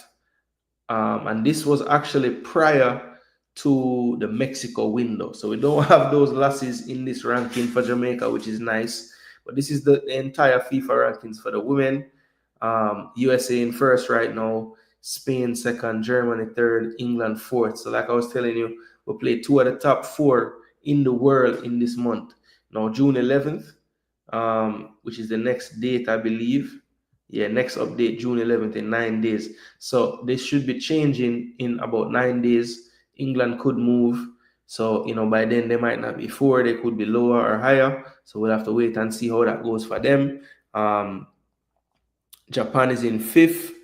They moved up 3. I think 5 is too low. Actually, I think Japan deserved to be in the top 3, maybe top 4.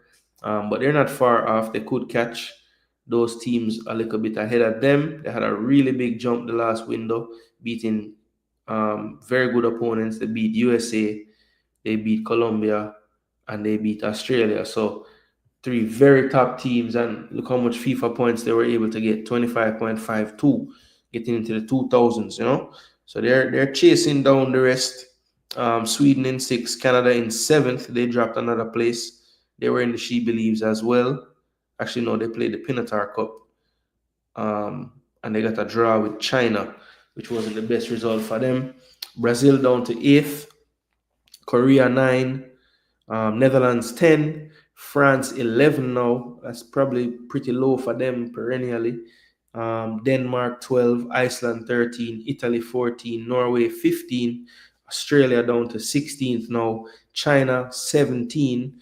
Just talked about them playing USA a couple days ago. Austria 18, Korea Republic 19, Belgium 20, Colombia 21, Portugal 22, Switzerland 23, Scotland 24, Finland 25, Republic of Ireland 26, Russia 27, Poland 28, Mexico now up to 29, and that's prior to the 2 wins against Jamaica, so they should move up again or at least get some points.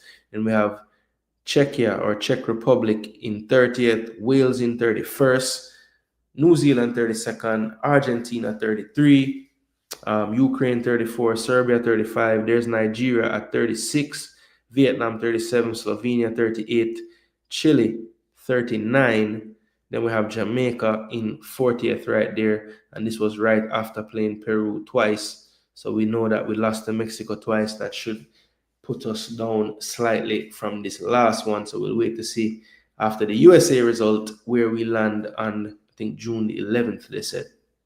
So Jamaica in 40th right now, and just so you know, the team that we beat twice, where are they? Where's Peru? Peru is down in 77th, right? South Africa, I think South Africa is a bit higher than that though. South Africa is 54th now. So yeah, I mean we've really played different ends of the spectrum. We played France and Brazil, right? Top 10, top 12 teams. We played South Africa 54. We played Peru 77. And then also, we'll see, we play again.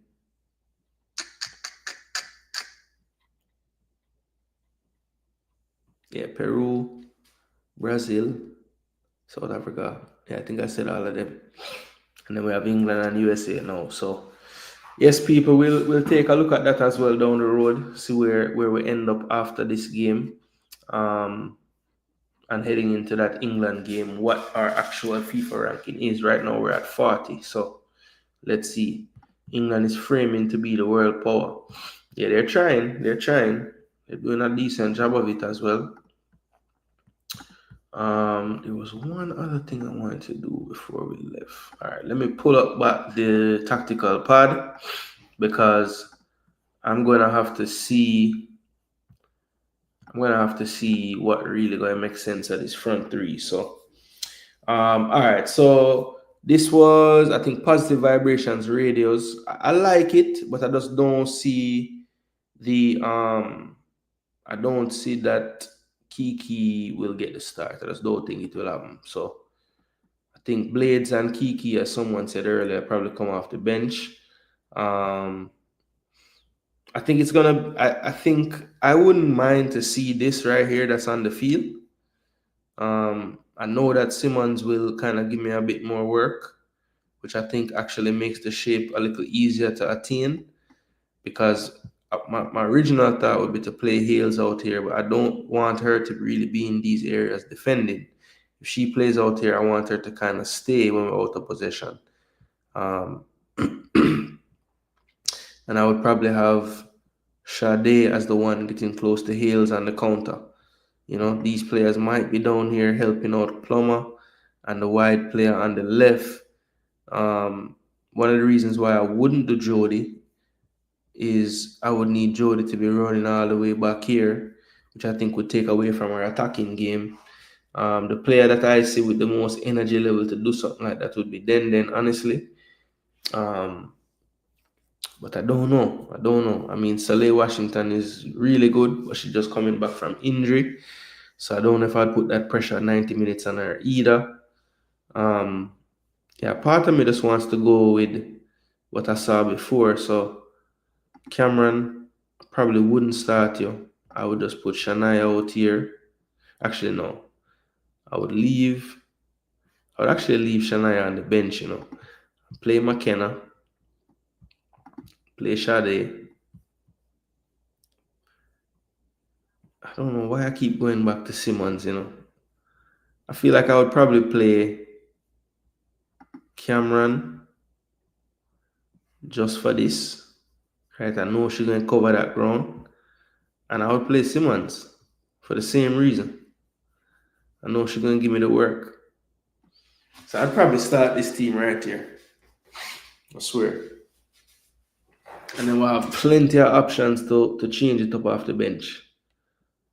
We got Sully, we got Hales, we got Blackwood, Jody, Kiki, Blades, whole heap.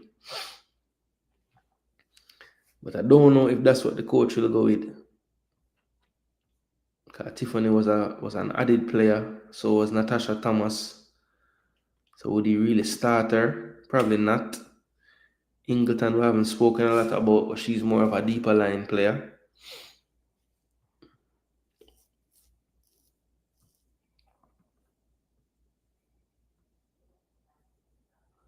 You know what it's gonna be though? It's gonna be Jody and actually probably Jody and Denisha. I think that's what the coach is gonna do. Seems to be the default wingers. So yeah, that's my projected 11s for both teams right there. All the center backs we got on the pitch. Samson as another center back on the pitch, but she'll be playing CDM. Van Zanten, Mimi in midfield. Engine room, technicality. Sade Adam Olekan, that was better Sade. She will be right behind McKenna in the midfield. Then we have Blackwood and Brown. And these people need to do a lot of this in the game. There's going to be times when the team shape looks like this. And we should not be embarrassed. That's just what we have to do to get some kind of result. Literally. This is what more of the team look like when we are defend. Trust me. Yeah, man. Impenetrable. What I say? Can go on? Yes, people. Let me know. Let me know. Well, look. I think we're pretty much reached to the end of the tactical preview, people. I've talked a lot about compactness. I've talked a lot about shape and concentration. Haven't said much about how the hell we're going to attack them. Because I think it's just going to be about having the confidence when we win the ball to be decisive. Play the pass into space. If you see it, just play it. Try it. I don't think we're going to be able to outpossess them. I don't think we can even attempt to try to pass through them. I don't think we're just at that level right now. Now, of course, again, when I say transition quickly, I don't mean just hoof it. That's when you take the risk with a couple of shorter passes to then open up the longer pass, right? Because I think that they will not have any mercy on us when they're trying to win the ball from us. So since that's the case, you must take advantage of their aggression, right? So if we can connect 2-3 passes going forward when we turn them over, hopefully that can turn into some chances against Tullis Joyce. Now you saw against China and the US, they didn't create a big chance. So here's some goals I would like for you to set, Jamaica. So we need to have at least, let's try not to get below 35% possession, right? That's one goal. Second goal, let's try to create one big chance for ourselves in the game, right? That would be more than what China could do. And let's try to limit their big chances to less than 4 in the entire game. So against China, I think they had 5 big chances. They converted 2 of them, right? They missed 3. So if we can, let's try to keep them under 4 big chances. So no more than 3 big chances conceded. They had 7 shots on target against China. Let's see if we can get less than the number 7 on target. I think they had 18 shots overall, but I'm more interested about the on target one. So a couple of things that I want you guys to remember that we talked about. And we're going to revisit them when the game done. So not under 35% possession. I'm using that number because China was at 30. Right? Can we concede no more than 3 big chances?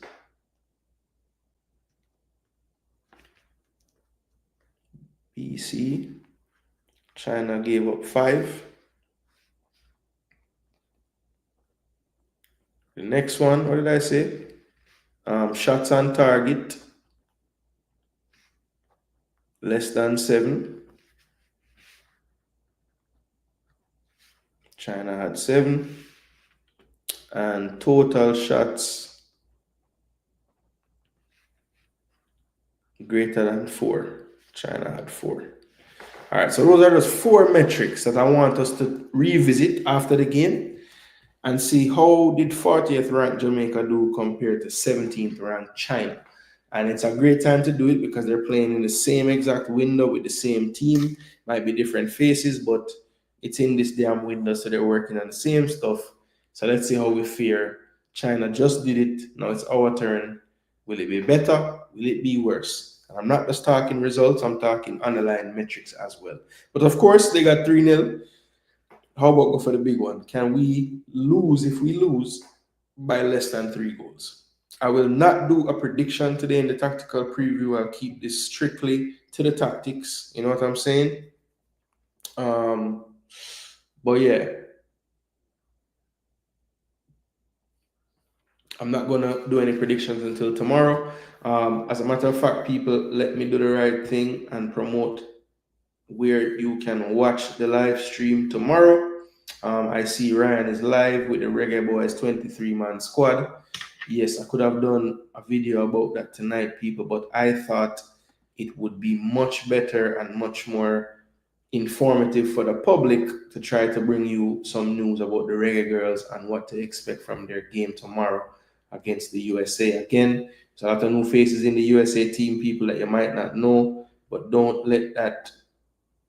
think for a second that particular game or that team is any worse than any of the best USA teams that you could pick, because like I said, these people just have a revolving door of talent that they most definitely turn out at any given time. So this right here, people, is the link to the live watch along for tomorrow night. So do the right thing, people. Click on that link and hit a like button on it from early out. Let's try to get the video to about 20 likes before we even come forward live tomorrow for the game. I have it set for 7:30. I usually like to do a full hour leading into the game, but it just won't be possible due to my schedule tomorrow. I'll be on the road probably until right about 7-ish. So I will try my best, people, to get here right for 7:30. If not, I'll be just a few minutes after, but I will be here for the game in its entirety. If I can, I will throw the game in the Discord for you. As long as it's feasible and I'm able to do so, I will. If not, I'll be watching along just with you guys, and I'll try to do my best to give you some commentary and some analytic real-time breakdowns so that you guys can make sense of all of the action. All right. Nunes Network, big up yourself, says yes. Boss Thomas said, what does it mean for you to see that Jamaica is getting these top competitive games and you see us continuing playing against these quality teams in the future? Well, Boss Thomas, it's going to be interesting what happens down the road. I think the top teams want to be challenged as well. So if we can't lessen the gap with the results, I don't know how much more of these opportunities we would get. Plus, I think teams are looking at Jamaica and thinking we'll get a chance to test our defense against a top-class striker. And as you can see, if you have been following, we haven't had that top-class striker for quite a few windows in a row now. So, I guess it's just bad luck on the part of the opponents that we're going to play that she's not available, because I would think that, she would be a part of any kind of draw to face Jamaica, because they want to challenge themselves against Bunny, right? So her not being around, maybe that could play in it, but I also think we have to figure out a way to not just get killed in these games so that we can continue to get them, because I think after a while teams won't want to just give us, whatever it is. Primus runs 2 right. It's giving 8-0.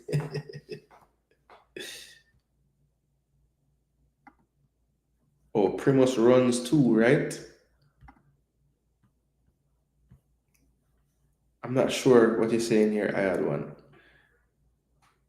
Yeah, man. Big up, Nunes. Big up. Yeah, bro. You came at the end of the show, though, Nunes, and it's okay. Class is now completed. If you want a full recap of the show, you can just watch it right back from the beginning. It lasted about 2 hours. The first part of it, we kind of just discussed the absence of the head coach with the team, knowing what I know, which is not much. It was just me giving my thoughts on that and how JFF has dealt with it so far. Yes, she is a workhorse too. I'm tempted to put her where Sade is, but I didn't really see evidence that Sade won't run, so I'm okay with them being there. Maybe you're thinking just put her beside Mimi, so you have 2 energetic runners right there in that role. That could be an option. Vian is more of a space blocker, reader of the game, more so than like a runner. But I just think that she has that experience in that role to kind of plug the gaps nicely, Yeah, man, the class was good, man. BM, forward tomorrow before the game start, and I will give you my score prediction, all right? In the meantime, Don't know people, thanks so much for the support. As I said, I'm gonna keep on bringing you the Reggae Girlz content when I have the content to bring. We're gonna try to make this thing at least educate the fans, right? If it's not gonna be the most popular thing in the world, that's neither here nor there. I just want people to know that tactically you can learn a lot from watching the girls' game as well. And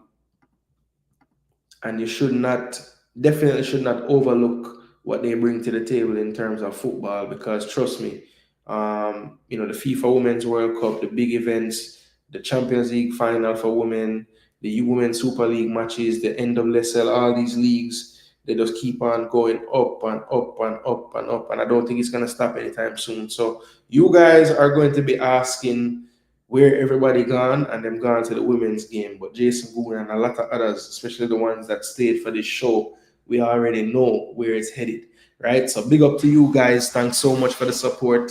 Again, tomorrow will be a busy day. During the day, we have the press conference for the World Cup qualifiers being released. That is the Reggae Boys.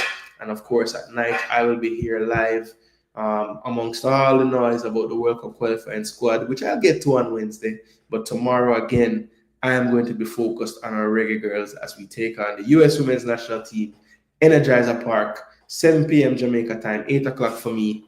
The Reggae Girls going out there again. Interim head coach Deon Burton, we wish you the best. And JFF, my final plea to you on the whole coaching situation: get ahead of this thing. Don't let speculation rule the day.